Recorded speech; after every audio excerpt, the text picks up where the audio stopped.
Hey guys, Vance here at Sensors Tech Forum, and I'm gonna take you through the removal process of this nasty unwanted software. Now this video is gonna be composed of two parts: automatic removal for the first part, and then I'm gonna take you through how a manual removal would be done.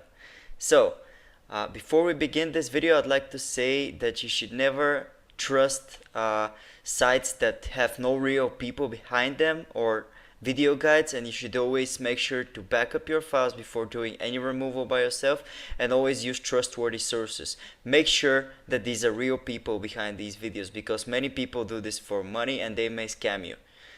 Now for the automatic removal, we're going to use the help and the power of an advanced anti-malware software. To download it, open your video's description and click on the description link. It's gonna take you to our tailor-made removal guide for this specific threat. Now, then go ahead and click on the download button, which is gonna take you to the download page. It should start automatically, and when it does, simply open the installer. The installer is rather simple. All you have to do is choose your language, and then you're gonna have to click on OK, and then all you have to do is click on continue, then agree with the policy and click on install. When the install is finished, the scan should start immediately.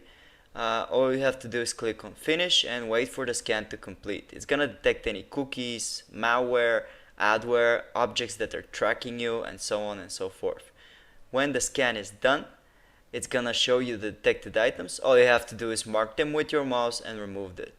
Now this is very convenient and a fast method to do it. It's as easy as that, guys.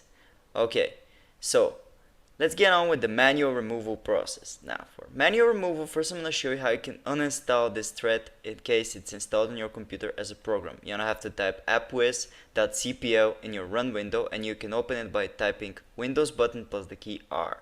When you do that, it's gonna take you to programs and features. All you have to do is locate the suspicious program, mark it with your mouse, and then click on uninstall. This will make sure the program is gone from your computer. And when the program is uninstalled, all you have to do is clear up your web browsers. Now I'm gonna take you through most of the browsers. For Google Chrome, you're gonna have to open Chrome, and in your address bar type Chrome/settings and then clear browser data. This will open the clear browser data window, which when you open it, you're gonna select on the time range all time. And when you do that, you're gonna tick everything besides passwords and other sign-in data. And then you're gonna click on the clear data button. Easy as that. Now you've cleared all the trackers and all the cookies that may be caching on your computer and tracking you. To clear any malicious extensions, you're gonna click on the three dots on the top right, more tools, and then extensions. Locate any suspicious extensions and click on remove to get rid of them. And basically that's it, guys. We've now taken care of how a removal would go with Google Chrome.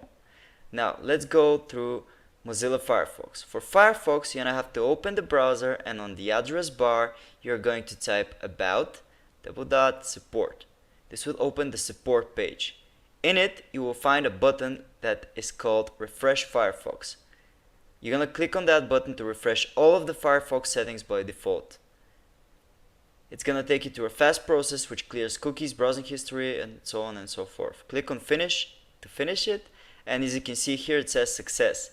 Firefox will save your old good configuration on your desktop, so you can locate any passwords or anything you may have missed if it's your default browser. For Microsoft Edge though, it's very simple to Chrome. So you're gonna open it, and in the address bar you're gonna type the same thing, Edge, settings, and then clear browser data.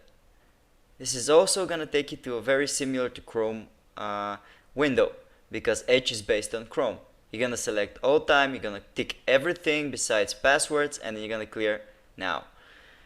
And when it's done, you're gonna clear of any extensions by again going on the right corner and clicking on extensions. This will take you to any suspicious extensions which you can detect and remove, again just like Chrome, by clicking on the remove button. And that's it. Now we've got Edge covered. The next browser I'm gonna show you is Opera. In Opera browser, you're gonna click on Opera, and you're gonna go to the address bar, and then you're gonna type Opera/settings clear browser data. It's very similar to what Edge and Chrome actually do. So you're gonna click on advanced, and then you're gonna tick everything, select all time, you know the drill, guys. Like, select everything, settings, hosted data, and then click on clear data. And basically that's it for the browsers. So with this, hopefully you should have get rid of this nasty adware threat. Thanks for watching, guys. We hope this video helped you. We appreciate if you'd subscribe, comment. We respond fast to any comments, so make sure to ask us any questions if anything is not clear. Thanks for watching, guys.